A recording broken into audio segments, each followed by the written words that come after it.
Hey guys, Eric Tarr here for the ProAudiofiles.com. I've been going through a series of videos where I'm demonstrating techniques that you can use to analyze your plugins in order to get a better understanding of how they're going to work. I've looked at spectral processors, saturation or harmonic style processors, and also compressors. Now in this video, I'm going to look at a different type of dynamic range processor, and that's the expander gate. You can use this type of processor for several things while you're mixing.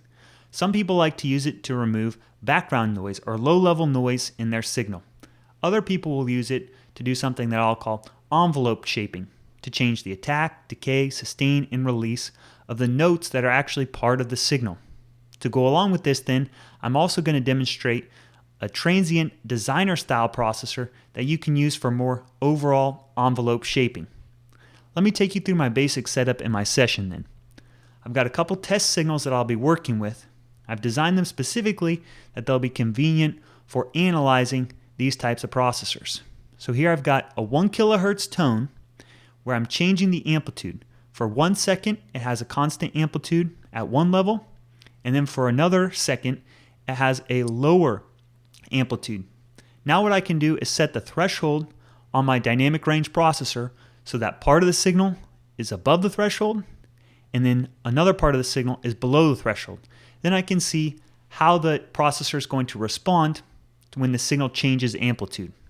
So for instance, I've got the stock Pro Tools expander gate pulled up here, and I've got it in its basic settings where it's going to be acting as a gate with a very fast attack, fast release, fast hold, and I've got the threshold set so that this part of the signal will be below. So I can go ahead and print. This is my input signal. I'm going to print on this other track the output and see what ends up happening when the signal goes through.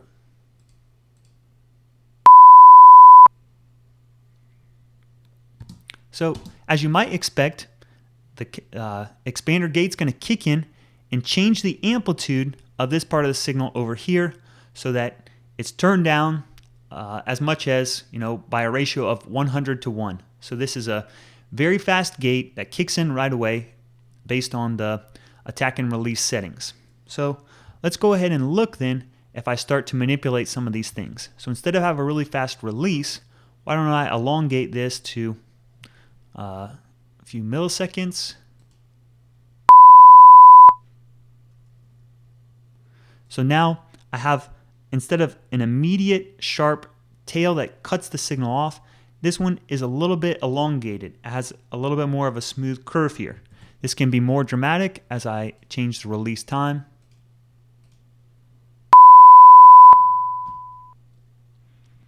Nonetheless, as soon as the signal drops below the threshold, the expander gate's going to kick in and it's going to start to decrease the amplitude of the signal in a very smooth way. To go along with the release then, another control that can be helpful to use is the hold that's available at least on this gate. So if I change the hold, elongate this one, maybe 300 or so milliseconds, watch what ends up happening to the signal. So with the hold setting, what it's going to do is delay when the gain reduction is starting to take place. So the signal at this point drops below the threshold, and then the gate will take whatever amount of time this is, 300 milliseconds or so. It will hold the signal out without doing any gain reduction, and then the release will take over at this point and have that smooth curve to do the gain reduction. Let's look then at the attack control, what part of the signal this is going to affect. So I can increase the attack time, about 60 milliseconds. Okay, in this case, what has changed from the previous example was that at the beginning, now we have a very smooth onset. In the input signal, the transient right at the beginning, the signal's off, and then all of a sudden it's on with a constant amplitude. Now that I've increased the attack time, what it's going to do is have a smooth onset. So this can be useful if you're trying to do envelope shaping. If you want to take away some of the transient in your signal so that it doesn't have as sharp of impact right at the beginning, you just decrease or elongate the attack time. You can, even in this case, go up to even 300 milliseconds. and see how the processor is going to slowly ramp on. In this case, the gain reduction is going to take 300 milliseconds to release, so that when the signal goes above the threshold, it's going to take a certain amount of time to allow the signal to ultimately pass through the gate. So what I'm going to do then is move on from this expander gate and show you another one and compare and contrast the settings that you can use and also the response of how it's going to work. So I'm going to bypass this one. One of my all-time favorite expander gates to use is the one that's on the SSL channel strip from Waves. I use this all the time for drums and that kind of thing. It's very convenient to have all the controls there, including the compressor and the EQ together. But I also like some things about the way that it sounds. You have some of the same kind of controls and some different ones. So I can set my threshold so part of the signal's above and part of it's below. I can change it between expander and gate here. Then I have release time and then attack time as well. So right now I've got a fast attack. That's essentially as soon as the signal goes above the threshold, it's going to allow it to pass through. In the range, I've got it at its maximum setting. So we can look at what the gate's going to do.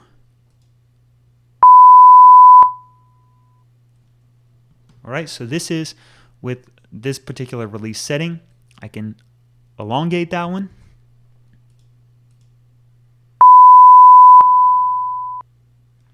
What you should notice about this is that even though I'm just manipulating the release control, if you remember back to the previous plugin when I had to change the release and also the hold independently, for the SSL gate, what ends up happening is that the release knob also includes a hold setting. So the longer I make the release, there's going to be part of the signal that does not have any gain reduction applied to it, and then it has the smooth release afterwards, even though I'm not changing that at all in this case. So I can speed it up the release. You can see at the fastest release setting what that ends up looking like.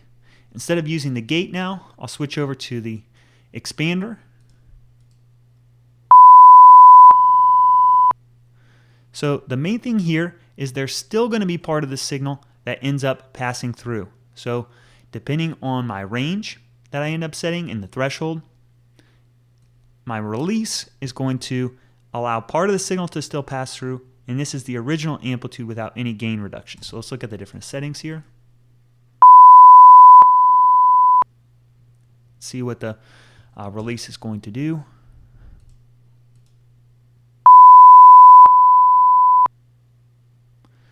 Right, so different characteristics in how it responds. Last thing to show you then is a slower attack, what the difference is there.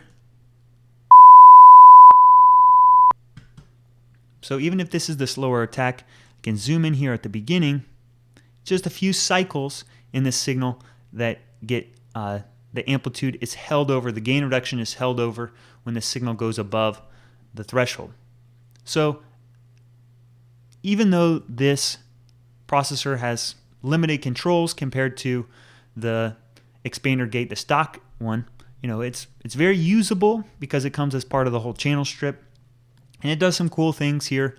Very simple way to either act as a gate or also just as an expander that decreases the amplitude slightly in this case. So let me move on from this one and look at another one that has its own characteristics that's unique in and of itself. And this is the Valley People Dynamite modeled hardware compressor and gate that Softtube put together. So I've got it set up again here with the threshold, so part of the signal's above and below. Then I can manipulate the release time here. There's no attack setting. Then I can also change it between an expander and then also a gate. So right now it's in the expander setting. I can go ahead and print this one. You can look at how it's going to release. Here we don't have a hold setting, but we have how it changes amplitude in a smooth way. This is going to be different from the SSL. It has a different way of releasing here, and I could also change the release time to be longer.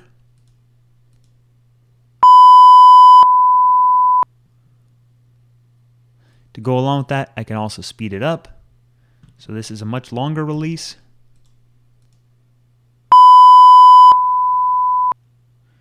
And the faster release. Then I'll go ahead and kick it over to the hard gating here.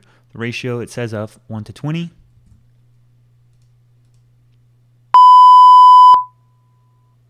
right, and we can look at the characteristics of the gate, how it's going to change in amplitude and ramp off. So turn this up.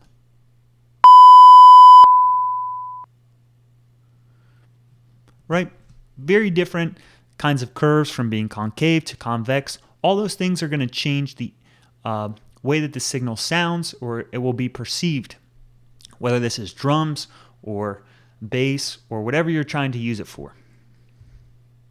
So let me move on from expander gates then and bring up another type of processor. This is a Transient Designer style processor. This is a Transient Master from Native Instruments. Here you just have two controls, the attack and the sustain. This is going to be used specifically for envelope shaping. So this type of processor works pretty well with this test signal, but I'm also going to demonstrate it with another type of test signal too. I'll go ahead and print this one here. We can look at the attack. So I'll increase the attack here. Make sure it doesn't clip, so I'm going to press the limit. You can look at how this works. Right, so in the case of the attack, right here at the beginning, we're going to increase the amplitude. Whenever there's a change from the signal going from lower amplitude to higher amplitude, we're going to enhance that and bring up the initial transient or the initial attack. Could also do the opposite here, where I back it off. And now in a different way, we're going to ramp on the amplitude, make it take longer for the amplitude to increase. Another way to look at this would be to use kinds of signals that are more similar to what we typically work with in audio. So instead of using this stair-step style signal, here I've got one that has a sharp attack at the beginning, but then a smooth curve for the decay and the release of the sound. So I'll print this where I decrease the attack. You can see the result here, how it changes at the beginning. Then I'll go on and show you the sustain. So I could do extreme settings here where I back the sustain off. What this is going to do is the processor, it's going to decrease the amplitude of the signal whenever the signal is already decreasing in amplitude. So let's look at this. So what ends up happening here is the relative amplitude of the sustain is turned down so that it's perceived as being a shorter note. Instead of having this longer tail here for this particular note, the Transient Master allows you to decrease the length of that, decrease the amplitude so that it's perceived as being a shorter length. Converse that then by making it longer.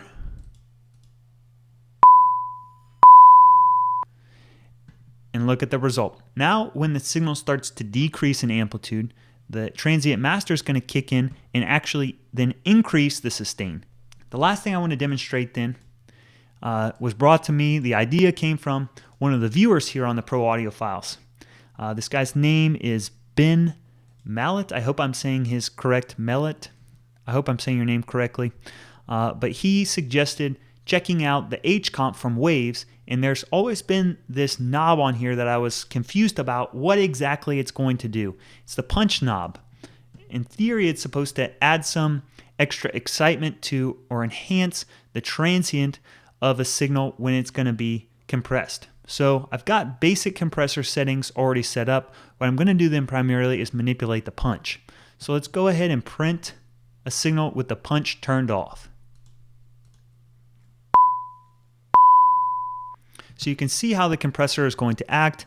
It will kick in as soon as the signal goes above the threshold, and then it's going to have its own release characteristics here. So what I'm going to do then is increase the punch and look at the resulting signal. How does this compressor change specifically the transient here at the beginning when I've got the punch turned up?